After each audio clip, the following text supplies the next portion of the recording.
বিজেপির দুই গোষ্ঠীর সংঘর্ষে যে অশান্তি তৈরি হলো এবং থানা তালাবন্দি করে দিল, বিজেপির একটা গোষ্ঠী একটা থানায় তালাবন্দি করে দিল, থানাটাকে বন্ধ করে দিল এবং সেই অবস্থায় পুলিশ ভেতরে আটকে রইল, থানার কাজকর্ম বন্ধ রইল, বাইরে থেকে তাদের সরানো হলো না। আমাদের প্রশ্ন হচ্ছে এখনো একজনও কেন গ্রেফতার হলো না? তা ওইখানে কি এইসব গুন্ডা দমন আইনের হুমকি টুমকি ওগুলো কি বিজেপির জন্য নয়? যাদবপুর বিশ্ববিদ্যালয়ের ভেতরে ঢুকে হামলা করলে তখন সেটা গুন্ডামি নয়? এন্টালি থানার বাইরে থেকে থানা লক করে দিচ্ছে, থানায় তালা দিয়ে দিচ্ছে, এটা তো সিম্বলিক। পশ্চিমবঙ্গে থানাগুলোয় বিজেপি তালা দিয়ে দিয়েছে, সিম্বলিক। পুলিশি ব্যবস্থায় তালা দিয়ে দিয়েছে, সিম্বলিক। আইন শৃঙ্খলা নিরপেক্ষতার তালাবন্দি, সিম্বলিক।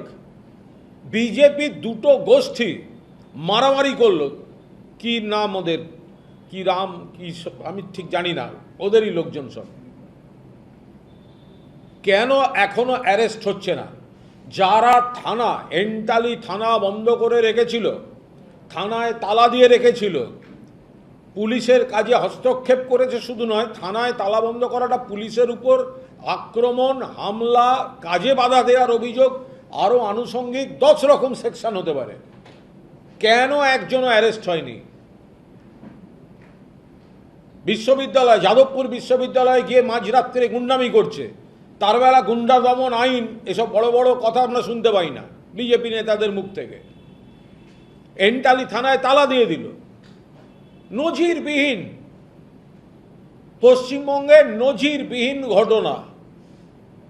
এর আগে পুলিশের নানা ভূমিকা নিয়ে বিরোধী দল নানা সমালোচনা করেছে, কিন্তু এটা দেখেছেন কখনো যে শাসক দলের গোষ্ঠীবাজিতে থানায় তালা দিয়ে দেওয়া হয়েছে এবং শাসক দল বলে তারা পার পেয়ে যাচ্ছে? কেন তাদের অ্যারেস্ট করা হচ্ছে না?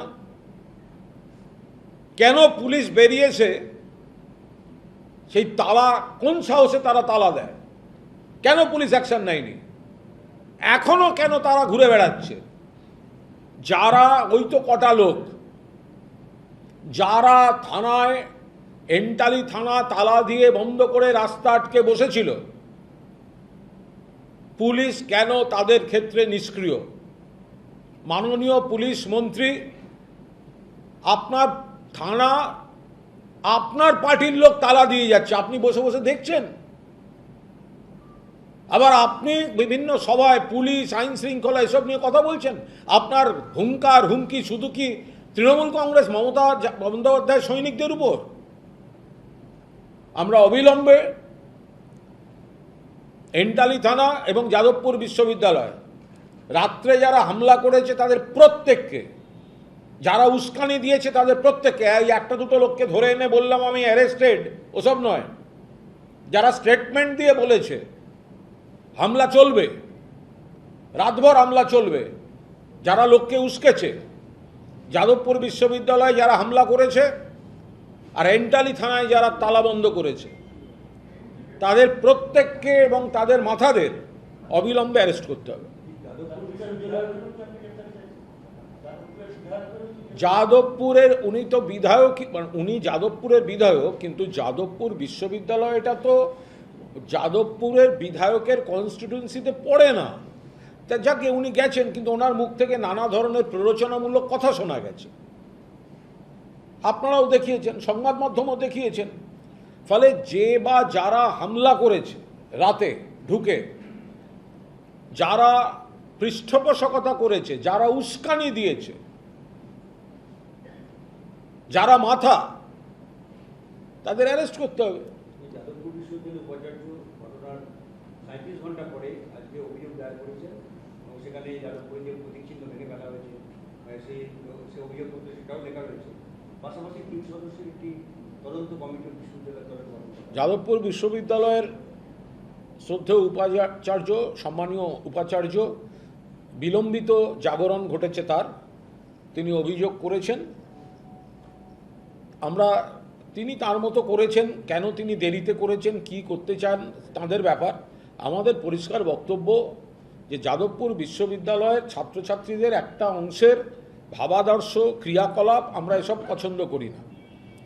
বাবুল সুপ্রিয়র উপর হামলা, ব্রাত্য বসুর উপর নিগ্রহ, ছাত্রের মৃত্যু, রহস্য মৃত্যু, এসব তীব্র নিন্দনীয়। কিন্তু তা বলে বাইরের গুন্ডা গিয়ে ভেতরে হামলা করবে, আগুন জ্বালাবে, এটা হতে পারে না। ফলে এদের ধরতে হবে। এমব্লেম নন্দলাল বসু ঐতিহাসিক, ভেঙে দেয়া হলো, কেস হবে না। মিলিয়ে দেখবেন এসআইআরের পরের বিতর্কে এই নন্দলাল বসুর নাতি এবং নাতবউ তারা কিন্তু ভোট দিতে পারেননি, এবার বুথ থেকে ফেরত যেতে হয়েছে, সিউড়িতে সম্ভবত বা বীরভূমেই তারা ভোট দিতে গেছিলেন, তাদের নাম নাকি ভোটার লিস্টে নেই। তো সেই নন্দলাল বসুর তৈরি করা যাদবপুর বিশ্ববিদ্যালয়ের এমব্লেম সেটাকে ভেঙে দিচ্ছে বিজেপির গুন্ডারা, তার উপর পা দিয়ে দাঁড়িয়ে লাফাচ্ছে, গেট বেয়ে ঢুকবে। এরা অ্যারেস্ট হচ্ছে না, এরা অ্যারেস্ট হবে না। এদের যারা ঠেলে এগিয়ে দিয়ে পাশে দাঁড়িয়ে রইল তারা অ্যারেস্ট হবে না। অবিলম্বে এদের অ্যারেস্ট করতে হবে।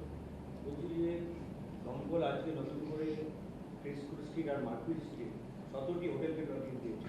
পাশাপাশি সিএসসি, পৌরসভা এবং সরকারি দপ্তরের তরফে একটা ইনস্ট্রাকশন টিম, তারা আরও 10টি বেশি হোটেল বন্ধ করে দেবে মার্কুইট স্ট্রিট। যেখানে যেখানে সাবধানতার জন্য যা যা ব্যবস্থা নেওয়া উচিত, অনিয়ম থাকলে যা যা ব্যবস্থা নেওয়া উচিত সেগুলো অবিলম্বে নেওয়া উচিত, সেগুলো নেওয়া হোক। এবং কেন যাদের যাদের উপর দায়িত্ব ছিল এই কাজগুলো করার বা মনিটরিংয়ের বা নজরদারি করার, কেন করা হয়নি, নিশ্চিতভাবে তাদেরও তদন্তের আওতায় রাখা হোক। এবং দল মত নির্বিশেষে, তিনি রাজনীতিবিদ হতে পারেন, তিনি আধিকারিক হতে পারেন, তার কাদের দায়িত্বে ছিল নজরদারি, কি করে অনিয়ম হতে পারে।